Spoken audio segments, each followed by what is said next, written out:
Capgemini, si je prends une vision de plus long terme, eh bien, c'est une tendance baissière. Je vais même passer en hebdomadaire, en vision hebdomadaire. Donc, on a une tendance baissière tout à fait affirmée depuis, eh bien, le mois de février d'il y a 2 ans, donc il y a quasiment 2 ans et demi, un schéma baissier. Je reviens en quotidien. Donc, une tendance de fond qui est une tendance baissière.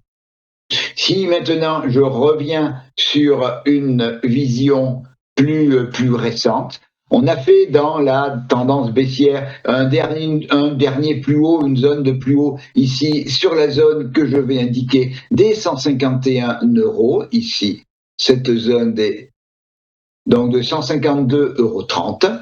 Et on est reparti sur un nouveau schéma de baisse. Et on était, jusqu'à ce matin, on était dans un schéma baissier et à l'intérieur d'un canal lui-même baissier. J'ai indiqué, je vais rajouter ma moyenne mobile exponentielle 65, j'enlève la 13 qui, elle, ne nous indique rien, et cette moyenne mobile exponentielle 65, eh bien, était résistance au cours tant que l'on était à l'intérieur de ce canal baissier. Les bandes de Bollinger, après une période ici de squeeze, se sont ouvertes.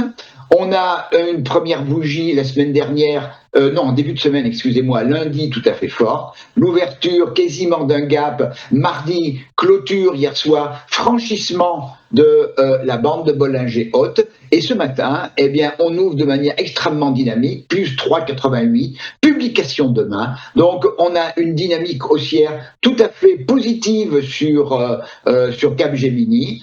Ouverture donc de ce gap, je ne l'indique pas, je l'indique en clôture quand le gap est confirmé. Et on a maintenant, donc j'ai une vision haussière pour Capgemini avec un premier objectif qui est la résistance ici, la zone des 109,10 €, puis 112,40 € et cette zone que je n'ai pas indiquée en termes de gap, mais en termes de résistance, la zone des 118 €.